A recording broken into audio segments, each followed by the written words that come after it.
నమస్తే welcome to ఇదండి సంగతి నేను లక్ష్మి ఏపీలో టీడీపీ మళ్ళీ పూర్వ వైభవం సంతరించుకుంది కూటమి ఘన విజయం సాధించడంతో రాబోయే రోజుల్లో 2014 మాదిరిగా అభివృద్ధి రాష్ట్రంలో పరుగులు తీస్తోందని అంతా భావిస్తున్నారు అయితే తెలుగుదేశం గెలుపులో అత్యంత కీలక పాత్ర పోషించిన వారిలో ఆ పార్టీ జాతీయ ప్రధాన కార్యదర్శి నారా లోకేష్ చాలా కీలకంగా మారారు ఇంకా చెప్పాలంటే తన పాదయాత్రతో ఏపీలో తెలుగుదేశానికి ఊపిరిలూదారు లోకేష్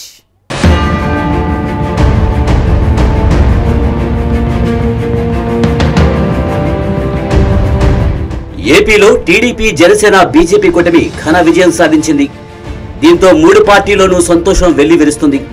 అయితే రాష్ట్ర వ్యాప్తంగా తెలుగుదేశం జెండా రెపరెపలాడుతుంది. పసుపు దళం హుషారుగా ఉంది.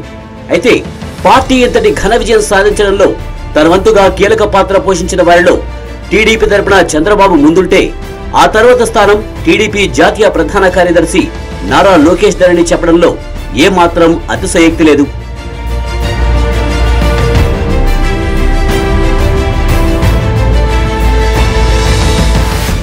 పొత్తుల వ్యవహారాలు సీట్ల సర్దుబాటు విషయంలో టీడీపీ అధినేత చంద్రబాబు తలమునకలై ఉంటే తెర వెనుక పార్టీ విజయం కోసం తన వంతుగా గట్టిగా కృషి చేశారు నారా లోకేష్. ఎప్పటికప్పుడు పార్టీ నేతలు జిల్లాల వారీగా మండలాల వారీగా టీడీపీ అధ్యక్షులు నేతలతో మాట్లాడుతూ క్షేత్రస్థాయిలో పార్టీని పరుగులు పెట్టించారు. ఓవైపు క్షేత్రస్థాయిలో వైసీపీ నేతల ఆగడాలు ఎక్కువైపోతున్నాయని టీడీపీ నాయకులు చెప్పడంతో తెలుగుదేశం కేడర్ చెల్లాచెదురు కాకుండా చూసేందుకు వారిలో మనోస్థైర్యం నింపేందుకు రెడ్ బుక్ లో తీసుకొచ్చారు.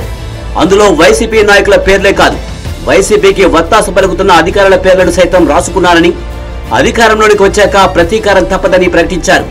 తద్వారా టీడీపీ కేడర్లో ధైర్యం నింపేందుకు తన వంతు ప్రయత్నం చేశారు నారా లోకేష్.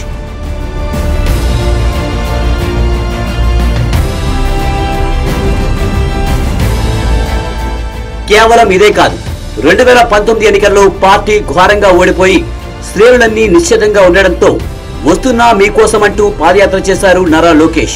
చిత్తూరు జిల్లా కుప్పం నుంచి 2023 జనవరి 27న పాదయాత్ర ప్రారంభించిన నారా లోకేష్ ఏపీలోని 11 ఉమ్మడి జిల్లాల పరిధిలోని 97 అసెంబ్లీ నియోజకవర్గాల మీదుగా ముందుకు సాగారు. ఈ క్రమంలోనే 232 మండలాలు వాటి పరిధిలోని 2028 గ్రామాలను కవర్ చేస్తూ 236 రోజుల పాటు పాదయాత్ర చేశారు నారా లోకేష్. మొత్తంగా 3132 కిలోమీటర్ల దూరం పాటు నడిచారు టీడీపీ జాతీయ ప్రధాన కార్యదర్శి. ఎక్కడికక్కడ ప్రజలు ఇబ్బందులు కష్టాలు తెలుసుకుంటూ పార్టీ శ్రేణులకు ధైర్యం చెబుతూ రాబోయేది మన సర్కారేనంటూ ముందుకు సాగారు నారా లోకేష్.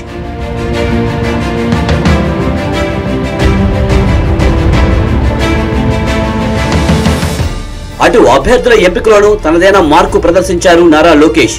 ఈ విషయంలో టీడీపీ అధినేత చంద్రబాబు కొంత మొహమాటం పడినా లోకేష్ మాత్రం ఈ విషయంలో కఠినంగా వ్యవహరించారన్న పేరు సంపాదించారు. గెలుస్తారన్న వారికి సీట్ల కేటాయింపులో ప్రాధాన్యమిచ్చారు నారా లోకేష్. ఇలా 1-2 కాదు పార్టీ పరంగా పైకి చంద్రబాబు కనిపించిన తెర వెనుక మాత్రం అన్నీ తానై చంద్రబాబు లోకేష్ చక్రం తిప్పారన్న వాదన బలంగా వినిపిస్తోంది.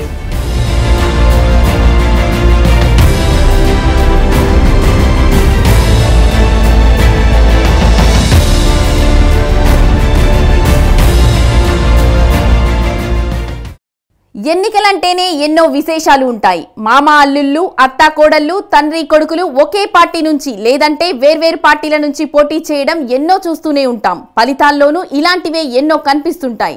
ఒకే కుటుంబానికి చెందిన వాళ్ళు దగ్గరి బంధువుల విజయం సాధించడం, అలాగే రకరకాల సెంటిమెంట్ల లాంటివి కనిపిస్తుంటాయి. ఈ ఎన్నికల ఫలితాల్లోనూ అలాంటివి కొన్ని ఉన్నాయి. వాటిపై విశ్లేషణ ఇప్పుడు చూద్దాం.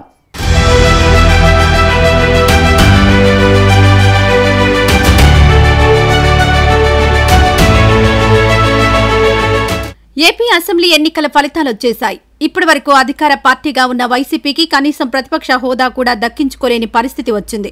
నిన్నటి వరకు ప్రతిపక్ష పాత్ర పోషించిన టీడీపీ ఈ ఎన్నికల్లో కూటమి కట్టి అధికారంలోకి వచ్చింది. అయితే ఈ ఎన్నికల ఫలితాల్లో కొన్ని విశేషాలు అందరి దృష్టిని ఆకర్షించాయి.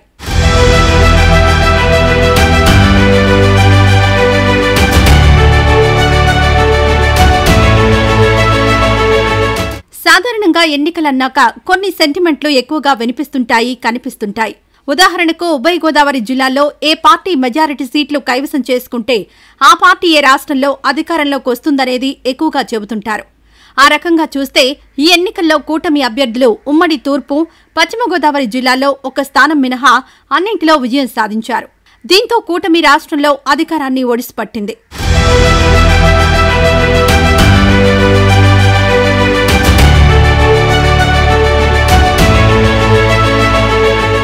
అనంతపురం జిల్లా ఉరవకొండ సెంటిమెంట్ కు ఈ ఎన్నికల్లో బ్రేక్ పడింది.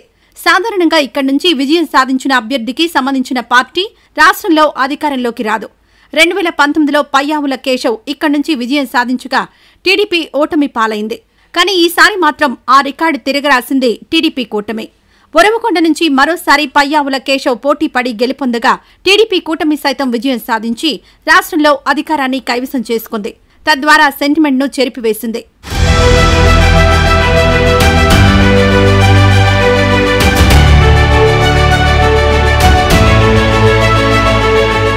ఎన్నికల ఫలితాల్లో తాడేపల్లిగూడెం ఓటర్లు విలక్షణమైన తీర్పునిచ్చారు. 1999 నుంచి ఇప్పటి వరకు జరిగిన అసెంబ్లీ ఎన్నికల్లో ఒక్కోసారి ఒక్కో పార్టీని గెలిపించారు.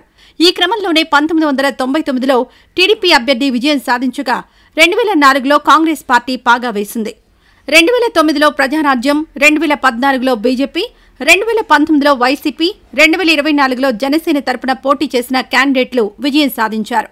దీంతో మొత్తం 6 సార్లు ఎన్నికలు జరగగా 6 వేర్వేరు పార్టీలు విజయం సాధించాయి.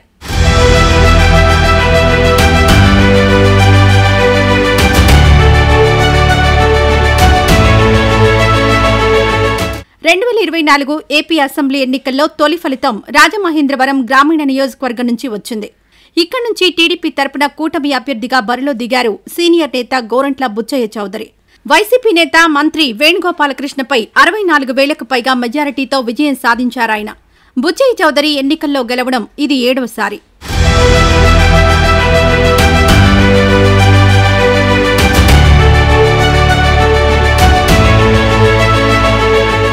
కేవలం ఇవే కాదు, కొన్ని కుటుంబాలకు చెందిన వారు, దగ్గరి బంధువులు సైతం ఈ ఎన్నికల్లో గెలిచినా ప్రధానంగా చెప్పుకోవాల్సింది నారా నందమూరి కుటుంబాలు, వారి బంధువుల గురించే. ఈ ఎన్నికల్లో కుప్పం నుంచి పోటీ చేసి విజయం సాధించారు టీడీపీ అధినేత చంద్రబాబు నాయుడు. ఆయన కుమారుడు నారా లోకేష్ మంగళగిరి నుంచి బరిలో దిగి విక్టరీ కొట్టారు.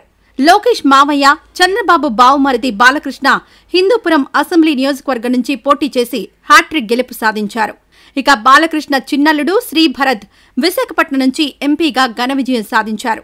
మరోవైపు రాజమహేంద్రవరం ఎంపీగా బరిలో దిగిన నందమూరి బాలకృష్ణ సోదరి పురంధేశ్వరి సైతం విజయం సాధించారు. అంతా గెలవడం, పైగా రాష్ట్రంలో టీడీపీ కూటమి అధికారంలోకి రావడంతో నారా నందమూరి కుటుంబ సభ్యులు సంతోషంలో మునిగి తేలుతున్నారు.